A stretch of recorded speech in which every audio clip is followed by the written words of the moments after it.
آپ کے جسم کے اندر جب دوسری ادویہ کے استعمال سے شفا کا عمل رک جائے تو وہ دوا جو ہے شفا کے عمل میں جو رکاوٹ آتی ہے اس کو دور کر کر شفا کے عمل کو جاری کرتی ہے۔ لہذا بیسیلینیم جو ہے ایک بہترین انٹر کرنٹ ریمیڈی ہے۔ آپ نے دیکھا، آپ نے اپنے مریض کو جو دوا استعمال کروائی وہ اس کے سائن اور سمٹمز کے بالکل مطابق تھی، آپ نے بہترین دوا کی سلیکشن کی، دوا نے کام بھی شروع کیا، لیکن کچھ عرصے کے بعد آپ نے محسوس کیا کہ دوا کا عمل جو ہے وہ رک گیا ہے۔ تو جہاں کہیں ہمیں یوں محسوس ہو کہ دوا کا عمل رک گیا ہے تو ہم کوئی نہ کوئی انٹر کرنٹ ریمیڈی یوز کروا دیتے ہیں، جیسے ہم سلفر کو انٹر کرنٹ ریمیڈی کے طور پر استعمال کرواتے ہیں اور رزلٹ حاصل کرتے ہیں۔ بالکل اسی طرح ہم بیسیلینم کو استعمال کرواتے ہیں انٹر کرنٹ ریمیڈی کے طور پر اور رزلٹ حاصل کرتے ہیں۔ اب اس دوا کے حوالے سے میں آپ کو بتا دوں کہ اس دوا کا جو خاص ایکشن ہے وہ ہمارے لنگز کے اوپر ہے۔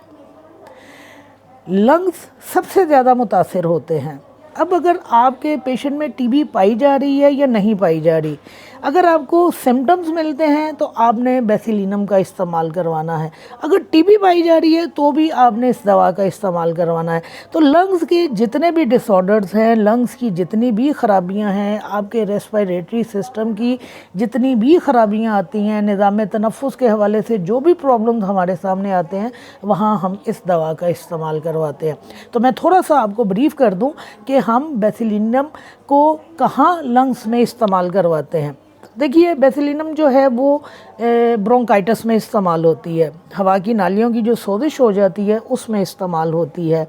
دمہ میں استعمال کیا جاتا ہے، بلغمی دمہ میں اس دوا کا استعمال ہوتا ہے، سانس لینے میں اگر دقت آتی ہے تو اس دوا کا استعمال کیا جاتا ہے، رات کے پسینے آتے ہیں تو اس دوا کا استعمال کیا جاتا ہے، بلغم کا بکثرت اخراج ہوتا ہے تو اس دوا کا استعمال کیا جاتا ہے۔ اس کے علاوہ اس دوا میں سانس میں جو ہے بلبلے اٹھنے کی سی آواز آتی ہے اور پیپ ملے بلغم کا اخراج ہوتا ہے، تو وہاں ہم بیسیلینم کو استعمال کرواتے ہیں۔ پھر جو اس کا کریکٹرسٹک سمٹم ہے وہ یہ کہ ہر دفعہ موسم کے بدلنے پر اس کا جو پیشنٹ ہے، چاہے وہ بچہ ہے، چاہے وہ بڑا ہے یا چاہے وہ ایجڈ آدمی ہے، اس کے جو سانس کے حوالے سے یا سردی لگنے کے حوالے سے یا کھانسی کے حوالے سے اس کی جو تکالیف ہیں وہ جو ہے اس کو ہو جاتی ہیں، یعنی موسم بدلنے سے اس کی تمام تکالیف جو ہیں کھانسی کے حوالے سے، نزلہ زکام کے حوالے سے، یہ جو ہیں واپس پلٹ آتی ہیں۔ پھر اس دوا میں نزلاوی تنگی تنفس پایا جاتا ہے۔ اس دوا کی میں ایک اور آپ کو خاصیت بتا دوں کہ جس طرح مرک سال میں آپ نے پڑھا کہ پیشنٹ کی رال جو ہے وہ بہت زیادہ بنتی ہے اور رال ٹپکتی ہے، سوتے ہوئے حالت میں بھی پیشنٹ کی رال ٹپکتی ہے، تو بالکل اسی طرح بیسیلینم جو ہے اس میں تھوک بہت زیادہ بنتا ہے۔ اب پیشنٹ جو ہے وہ ٹی بی کا مریض ہے یا نہیں ہے، اس کے تھوک بہت زیادہ بن رہا ہے تو وہاں آپ اس دوا کو بڑی کامیابی کے ساتھ استعمال کر سکتے ہیں۔ یاد رکھیے، میں پھر سے دہرا دوں کہ اس دوا کے استعمال کے لیے مریض کا ٹی بی زدہ ہونا ضروری نہیں ہے۔ پیشنٹ ٹی بی کا مریض ہے یا نہیں ہے، اگر ہمیں کریکٹرسٹک سمٹمز مل رہے ہیں تو ہم اس دوا کا استعمال کرواتے ہیں۔ لہذا تھوک کثرت کے ساتھ بننا اس دوا کا کریکٹرسٹک ہے، اور میں نے کلینکلی اس دوا کو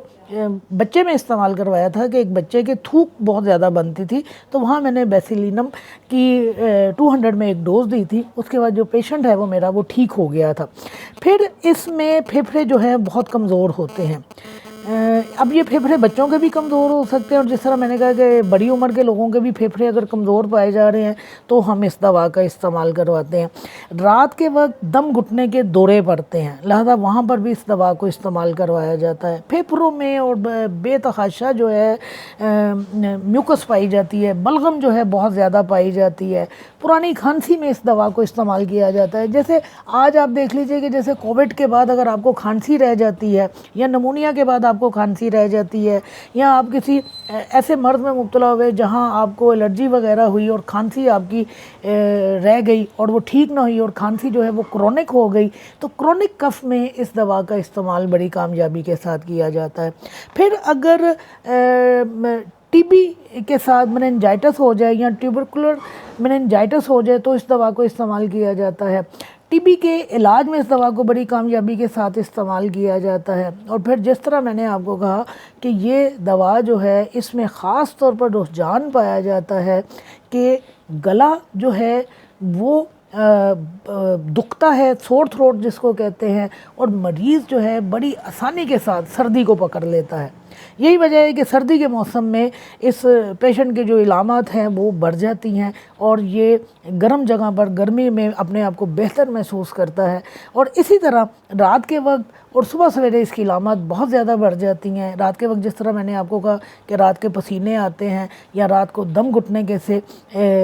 اس کو دوڑے پڑتے ہیں، تو یہ ساری چیزیں جو ہیں یہ بیسیلینیم کے کریکٹرسٹک سمٹمز میں آتے ہیں۔ اسی طرح اس کی علامات جو ہے ٹھنڈی ہوا سے بھی بڑھ جاتی ہیں۔ تو لنگ سے ریلیٹڈ جتنی بھی خرابیاں ہیں وہ ساری کی ساری اس میں آتی ہیں۔ آپ کے ریسپیریٹری جو سسٹم ہے پورے کا پورا، آپ کے ناک سے لے کر آپ کے لنگز تک جتنے بھی آرگنز آتے ہیں ریسپیریٹری سسٹم کے حوالے سے میں بات کر رہی ہوں، وہ سارے کے سارے اس دوا میں آتے ہیں۔ اس کے علاوہ اس دوا کے دو چار اور بھی کریکٹرسٹک سمٹمز ہیں جس کی بنیاد پر ہم اس کو کلینکلی استعمال کرواتے ہیں۔ ایک تو جس طرح میں نے آپ کو کہا نا کہ یہ انٹر کرنٹ ریمیڈی کے طور پر استعمال ہوتی ہے، تو اس دوا کا جو استعمال ہے وہ بیڈ ویٹنگ میں بھی کیا جاتا ہے اور انٹر کرنٹ ریمیڈی کے طور پر بھی کیا جاتا ہے، اور بیڈ ویٹنگ کے پیشنٹ میں علاج پراپر شروع کرنے سے پہلے اس دوا کا استعمال کر لیا جاتا ہے۔ اس کی بیسک وجہ یہ ہے کہ اس دوا میں یورین کا بکثرت ہونا پایا جاتا ہے، یعنی پیشنٹ کو رات کو کئی دفعہ اٹھ کر جو ہے وہ واش روم جانا پڑتا ہے اور پیشاب کی مقدار بہت بڑی ہوئی ہوتی ہے۔ اور بچوں میں جو ہے یہ کنڈیشن بیڈ ویٹنگ کی صورت میں ہمارے سامنے آتی ہے، تو جہاں آپ کریازوٹم، سپیا اور دوسری میڈیسن کا کاسٹیکم یا میکفوس کا استعمال کرواتے ہیں، وہاں آپ انٹر کرنٹ ریمیڈی کے طور پر یا سٹارٹ میں آپ بیسیلینم کو استعمال کروا سکتے ہیں۔ پھر اس دوا میں ایک اور جو خاصیت پائی جاتی ہے کہ یہ دوا ہمارے دانتوں کے اوپر جو کریرا لگتا ہے اس کو اتارنے میں ہماری مدد دیتی ہے۔ یہاں میں آپ کو چھوٹی سی ایک بات بتا دوں، میں چونکہ میرے جو ٹیچر تھے وہ ڈینٹسٹ بھی تھے اور میں انہی کے پاس ہاؤس جاب کرتی تھی، تو میرے سامنے ان کے جو پیشنٹ تھے دانتوں کے حوالے سے وہ بھی آتے تھے۔ ظاہر ہے ان کا مین جو بیسک جو کلینک تھا وہ دانتوں کے حوالے سے تھا، ہومیوپیتھی کو وہ سائیڈ بزنس کے طور پر کرتے تھے۔ تو وہ یہ بات کہا کرتے تھے کہ یہ جو ہمارے دانتوں کو کریرا لگتا ہے نا، تو جو لوگ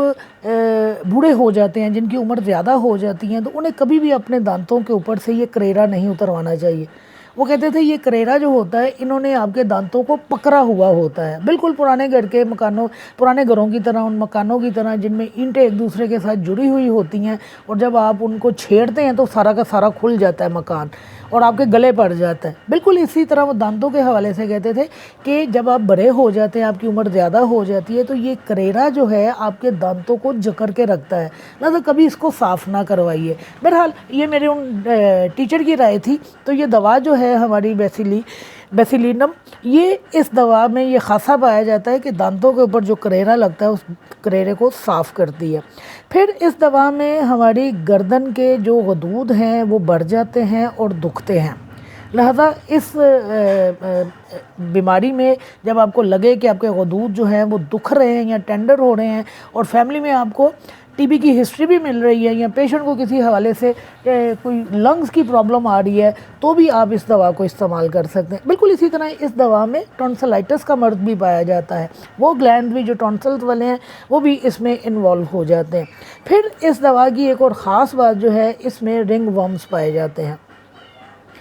رنگ ورم ایک سکن انفیکشن ہے جو فنگس سے ہوتی ہے، اور یہ ہمارے جسم کے کسی بھی حصے پہ ہو سکتی ہے، سر سے لے کر پیر تک کہیں پر بھی یہ ہمیں مسئلہ آ سکتا ہے۔ اگر سر پر یہ رنگ ورمز بنیں گے تو آٹومیٹکلی ہمارے بال اترنا شروع ہو جائیں گے، اور ایون آپ کے انگوٹھے کے اوپر بن سکتے ہیں یہ رنگ ورمز، آپ کی انگلیوں کے ناخنوں کے اوپر بن سکتے ہیں، آپ کے بازوؤں کے اوپر، جسم کے کسی حصے کے اوپر بھی یہ رنگ ورمز بن سکتے ہیں۔ اور ان کو رنگ ورمز اس لیے کہا جاتا ہے کہ یہ جو مرض سامنے آتا ہے یہ گول دائرے کی صورت میں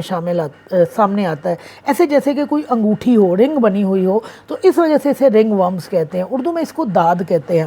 تو یہ اس مرض میں خارش ہوتی ہے، ریشز بنتے ہیں اور بہت سرخی ہوتی ہے، ان کے کنارے بھی سرخ ہوتے ہیں اور ایک تکلیف کی سی حالت آتی ہے۔ تو بیسیلینم جو ہے یہ رنگ ورمز کی بہترین دواؤں میں سے ایک دوا ہے. ہم اپنی دوسری دوائیوں کو بھی استعمال کرتے ہیں. جہاں ہمیں فنگس انفیکشن ہوتی ہے ہم سپیا کو استعمال کرتے ہیں, وہاں ہم اس دوا کو بھی استعمال کر سکتے ہیں. تو یہ تھی ہماری دوا بیسیلینم. میں نے آپ کو کلینکل یوزز بتائے ہیں, اور میں نے آپ کو مین جو اس کا فوکس بتایا ہے وہ لنگس کے حوالے سے بتایا ہے کہ لنگس کے حوالے سے, ہمارے ریسپیریٹری سسٹم کے حوالے سے کوئی بھی خرابی ہمارے سامنے آ رہی ہے تو ہم اس دوا کا استعمال کر سکتے ہیں. یہ دوا ہر طرح کی پوٹینسی میں استعمال ہوتی ہے. آپ فریکوینٹلی اس دوا کو ریپیٹ بھی کر سکتے ہیں, یعنی اگر آپ 200 دے رہے ہیں تو آپ ڈیلی بھی 200 کی خوراکیں پیشنٹ کو استعمال کروا سکتے ہیں 4-5 دن کے لیے. آپ چاہیں تو 200 میں ایک دے کر 4-5 دن کی پلاسبو بھی استعمال کر لیجئے. اینی ہاؤ یہ ایک سیف میڈیسن ہے اور پیشنٹ کو کسی طرح نقصان نہیں پہنچائے گی. کیونکہ یہ ٹی بی زیادہ تھوک سے بنی ہے تو لہذا ذہن میں یہ بات آ سکتی ہے کہ یہ پیشنٹ کو نقصان نہ پہنچائے, تو اس کو ایک سیف میڈیسن کہا جاتا ہے. اور یہ ایکیوٹ کنڈیشن میں استعمال ہوتی ہے. انٹر کرنٹ ریمیڈی کے طور پر ایک بہترین میڈیسن ہے. میازمیٹکلی اس کو استعمال کیا جاتا ہے. Any how totality of symptom کی بنیاد پر, کریکٹرسٹک سمٹم کی بنیاد